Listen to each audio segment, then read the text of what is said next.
Good afternoon. We'll call the June 26th Metro Flood Diversion Authority Board to order. And first order of business, take roll call of the members. Don? Mayor Carlson. Mayor Dardis. Here. Mayor Mahoney. Here. Mr. Breitling. Here. Mr. Hendrickson. Here. Mr. Pepcorn. Here. Mr. Ebinger. Here. Ms. Kolpak. Here. Mr. Campbell. Here. Mr. Capitan. Here. Mr. Grimberg. Here. Mr. Steen. Here. Ms. Morgan. Quorum is present.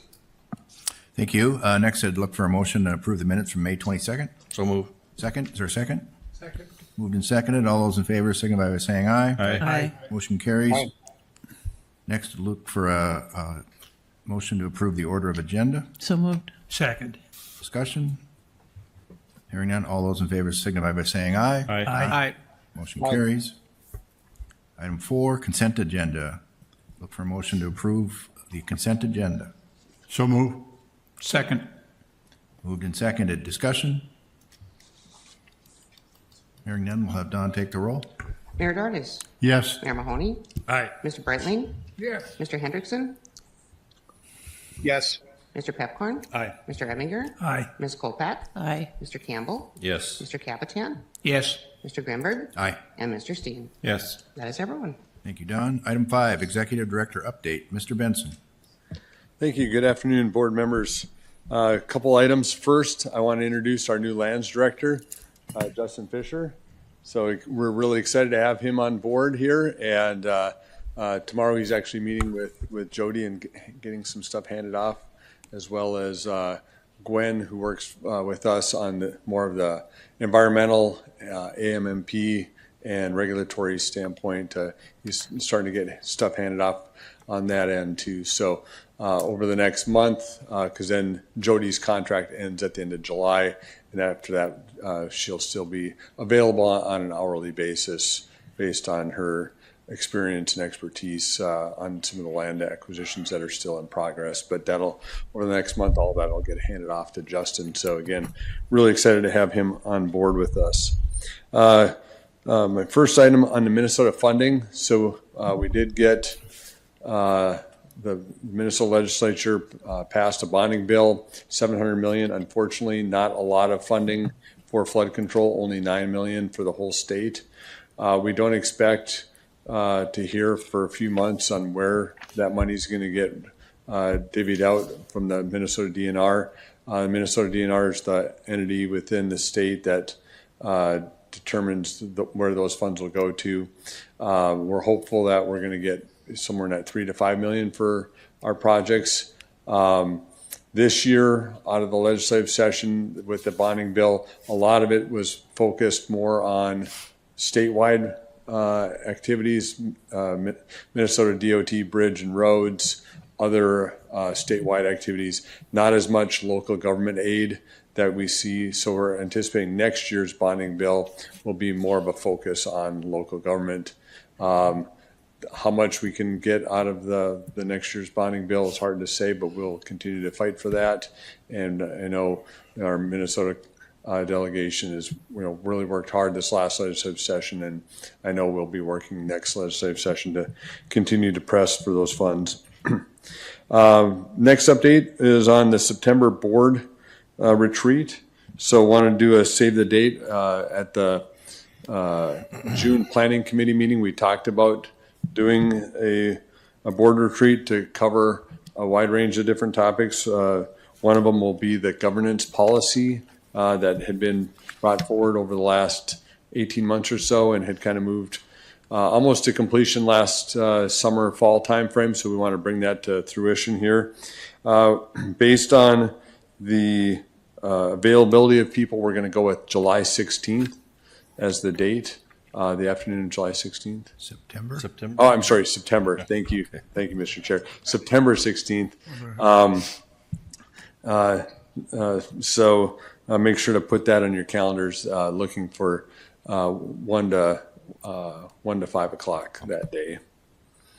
And then finally, in your packet, down on page 81, is the Eid Bailey audit. And so the second and third page really kind of lay out the findings. But I think the big picture for everybody is that there's no significant findings. Our finances are in order, and the Eide Bailey report was very, very good for the Diversion Authority. Again, no corrective actions that we need to take, and so I feel very comfortable with where we're at. With that, I'll take any questions. Questions for Jason? Thank you, sir. Thank you. Item 6, General Counsel update. Mr. Shockley.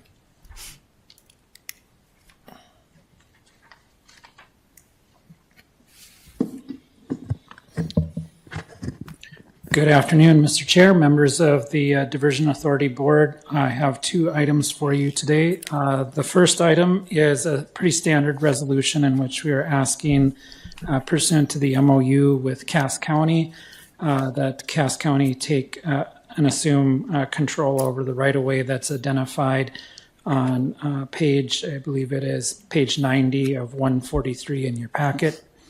Standard resolution, no changes from past resolutions. It's just part of the process. The Diversion Authority has to make the request.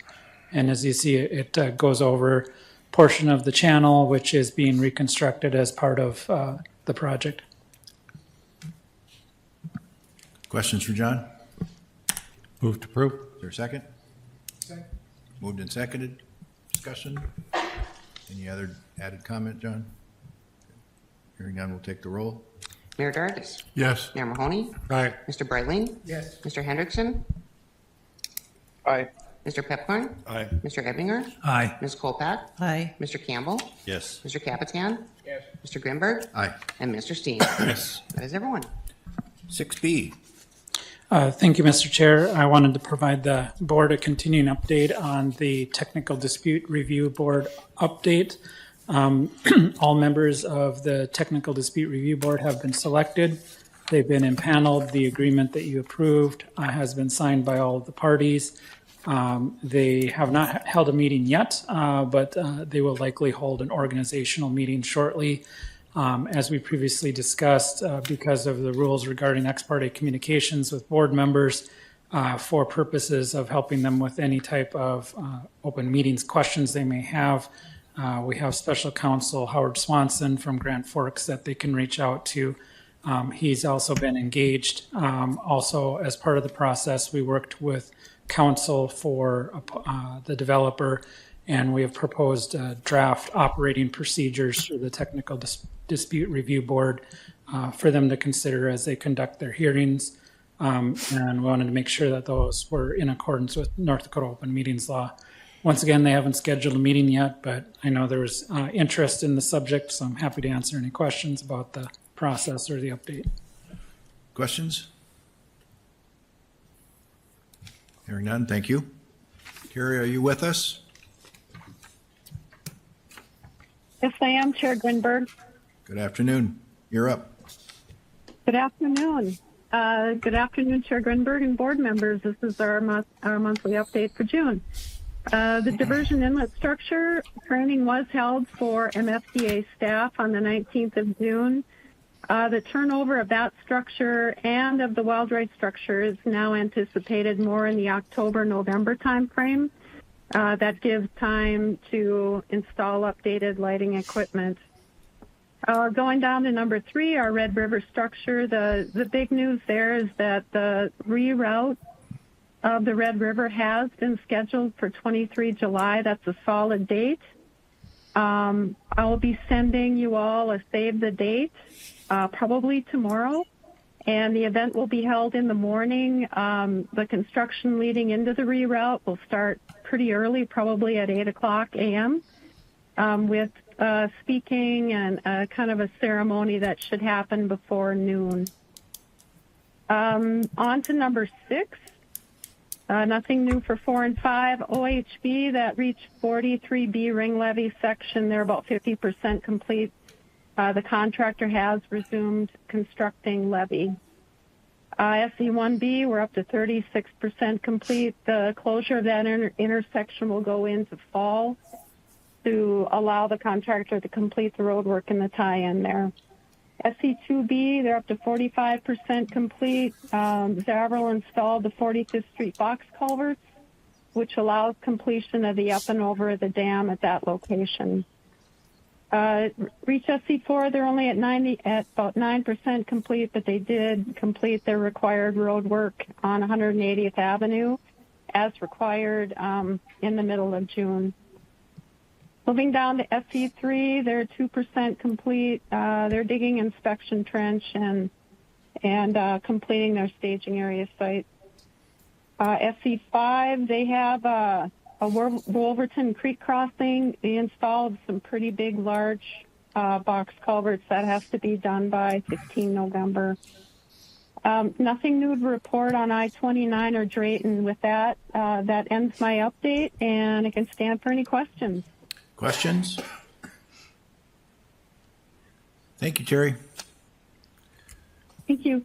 Chris, you got B, C, D, and E, it looks like. Or D. I do. Thank you, Chair Grimberg. Members of the board, quick construction update for the diversion program. As you'll see, I'll spend just a minute on this slide. Most of the items here are covered well in the drone video. Just a couple of things to highlight, piggybacking off of Terry, the SC2B area likely will be paving the up and over that was constructed last year sometime in the month of July. So just expect that we'll have a little bit of traffic items there as we step through that. And then in the channel highlights, we're nearing about 36 million cubic yards of excavation, but wanted to mostly focus. I mean, one of the items that have been steadily making progress in the last couple months are the bridges. So we're nearing likely either next week or the following week to have County Road 20 bridge open on back over the diversion bridge. So that one is nearing completion, with several more following close behind. I-29, we're starting, if you've driven that way, you'll see that they're already have traffic down to one lane going northbound. That's in anticipation of starting to stage traffic back to the main line of I-29.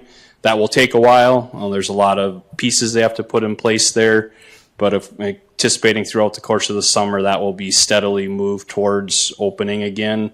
And same with I-94. They're nearing completion of both of the bridges, which will then follow quickly behind with the staging together of the roadways there as well. Set girders on the first railroad bridge last month. Tom will highlight that in the video with the girders at Prosper starting now and working on, and then again follow closely behind with the BNSF KO. Hearing that they'll likely pour the deck for the BNSF Hillsborough Bridge in the next week or two. So again, nice steady progress on the bridge side of things. With that, I stand for any questions you guys have related to construction before we step into the safety and P3 update. Questions for Chris? From the safety perspective, I'm going to combine, Paul and I combined these two this month just to kind of give you the correlation for where the data that we present in this slide comes from. We do the safety update every month, which is a summary of information that you have actually at your fingertips in the P3 packet that is submitted each month. So this sheet you're looking at here is a day-by-day, item-by-item summary. If you read through these, there's a lot of detail and a lot of things that might seem fairly trivial. One thing with the safety side of things that all of our contractors use is they record every near miss that happens with the intention that they can use it for training and hopefully preventing a serious accident from happening. So if you ever want background information related to what we present on the cover slide, those are presented in the P3 update, and you can read through kind of the day-to-day. This month was another good month, a couple of minor first aid instances, some equipment fell on somebody's foot and they had to go and have it checked out. That's the recordable side of things. But otherwise, another good overall safety month this month. So with that, I stand for any questions related to the safety and the P3 update before we hit the drone video. Questions? Video next. Thank you.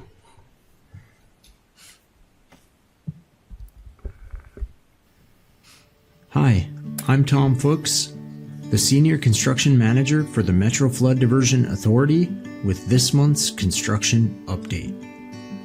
The FM area diversion would not be able to operate were it not for partnership amongst the cities of Fargo and Moorhead and the counties of Cass and Clay. Much of the work has been done to allow up to 37 feet of water to flow safely through town before the diversion operates, but additional work is still needed.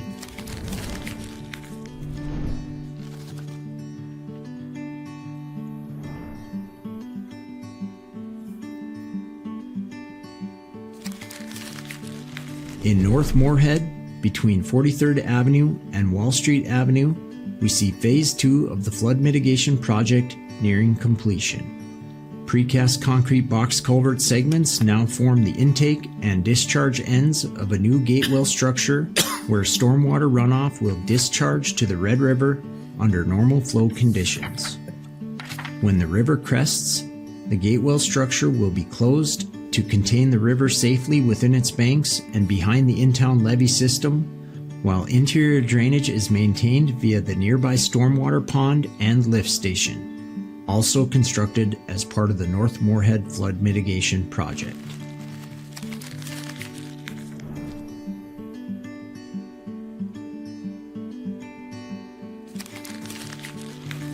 North of Fargo, ASN constructors finished 6 spans with 9 girders each on the BNSF Hillsborough crossing this month. Of the channel's 3 railroad crossings, this marks the first with bridge girders installed.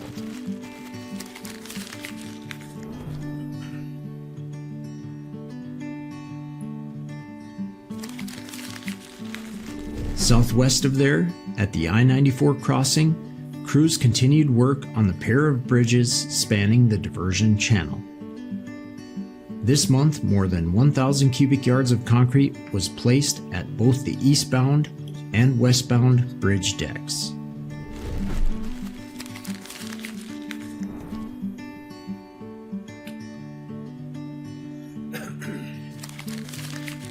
Lots of concrete work is also happening at the Cheyenne River Aqueduct, where, as a reminder, our progress footage is close up due to nesting eagles nearby.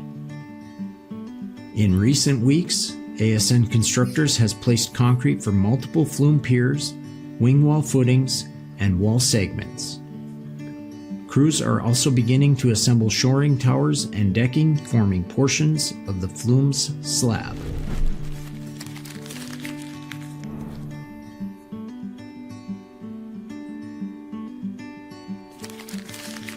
Near the Maple River Aqueduct and County Road 20, work is taking place in Reach 6 of the Stormwater Diversion Channel, where to date nearly 80% of the necessary 45 million cubic yards of material has now been excavated. As channel excavation nears completion, the work will become increasingly focused on remaining channel segments surrounding the structures such as the aqueducts and crossings, where functional drainage will eventually pass below or through the completed structures.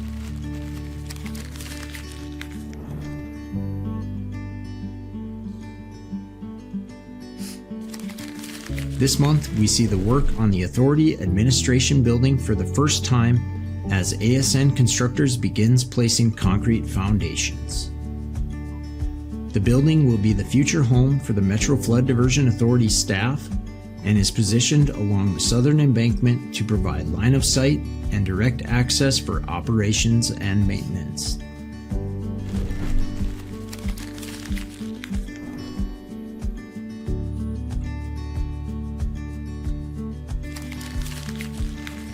The 22-mile southern embankment is being constructed in segments by U.S. Army Corps of Engineers contractors. At the SE2B Reach, box culverts were installed and are getting backfilled where 45th Street will cross over the embankment. North of County Road 16, work has resumed excavating the borrow ditch and constructing the full-height embankment.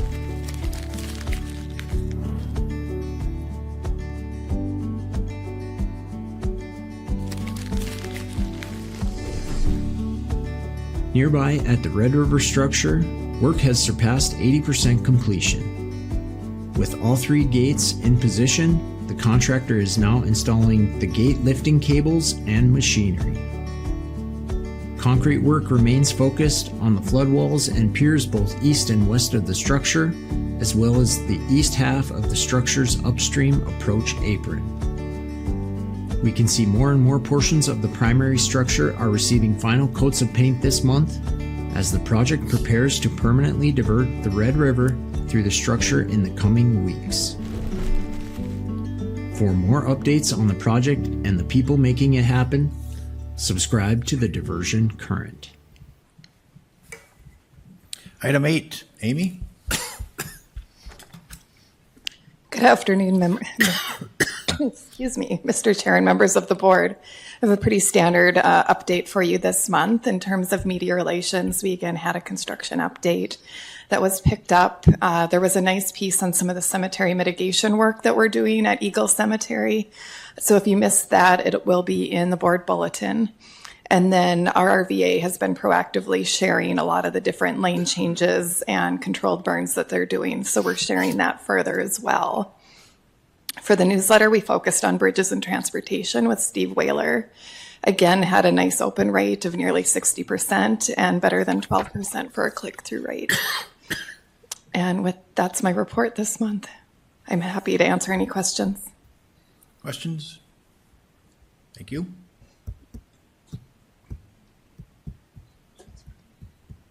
Eric? Good afternoon, Chairman, board members. Happy to provide a land status report for you. As a reminder, green is good.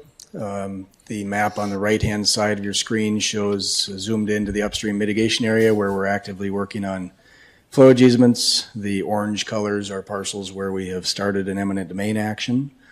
And blue means we're continuing to negotiate or have not completed or filed the eminent domain actions yet. The next slide is overall pie charts. No change on the construction footprint. On the UMA, we're just over 60%, having a number of parcels acquired last month. This slide here, we are, just a reminder, 100% complete on Drayton, the in-town dam, in-town levees, the stormwater diversion channel, and Oxbow. Other percentages are shown. The landowner overview, so this slide shows you percentages based on both a parcel count as well as owner groups, depending on how you prefer to do the math. The numbers vary just a little bit. The next slide summarizes some key activities. So again, reminder, we are absolutely willing to continue negotiating with landowners, even if we've filed the eminent domain actions, trying to maintain those open doors where we can. In the last month, we did close on 12 parcels. Most of those were in Minnesota. We've continued to work on disposing of our excess lands, a number of parcels that are moving through that process.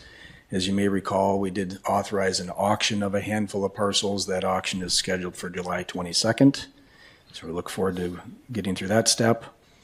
We've been working on platting the lands acquired for the diversion channel. That's being done by township. And so 5 of the 7 townships have been completed.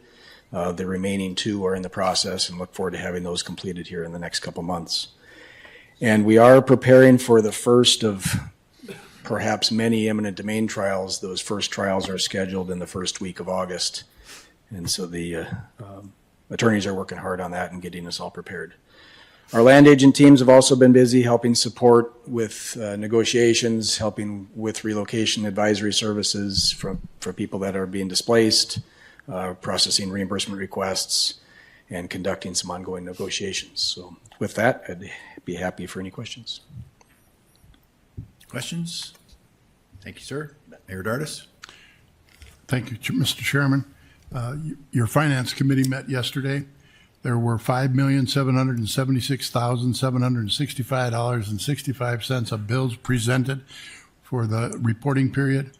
Our finance report shows that our net cash position is $340,246,982. And also on the agenda, there's a couple of projects.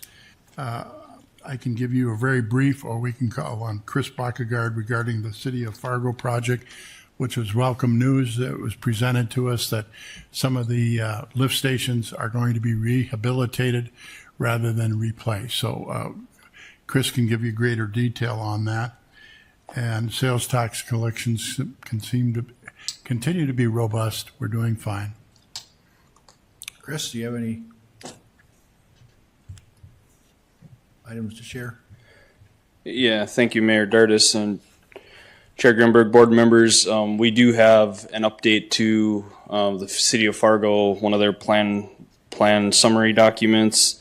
This is something we agreed to do anytime there was a change. As the mayor mentioned, this is a fairly easy change to make as we're reducing scope, not adding scope.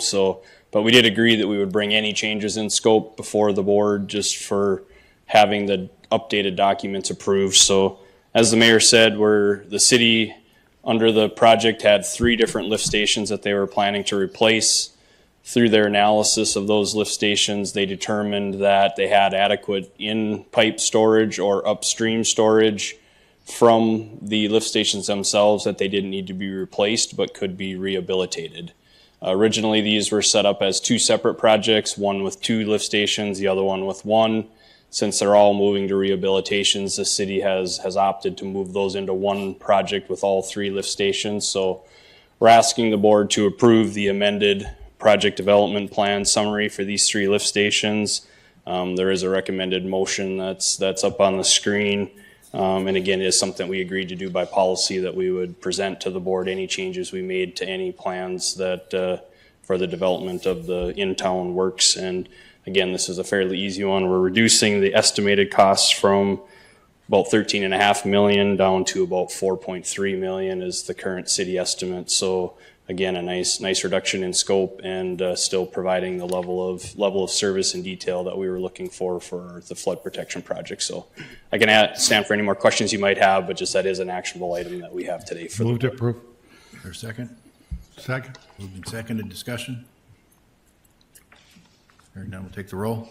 Mayor Dardis. Yes. Mayor Mahoney. Aye. Mr. Breitling. Mr. Hendrickson. Yes. Mr. Pepcorn. Aye. Mr. Ebinger. Aye. Ms. Kolpak. Aye. Mr. Campbell. Yes. Mr. Capitan. Yes. Mr. Grimberg. Aye. And Mr. Steen. Yes. And that is everyone. Any other business? Item 12, public comment, subject to North Dakota legislative action effective August 1st. Will be required to provide public comment period, which we've been proactive to start before the actual law going into effect. Is there anyone online or in the room that would like to provide public comment?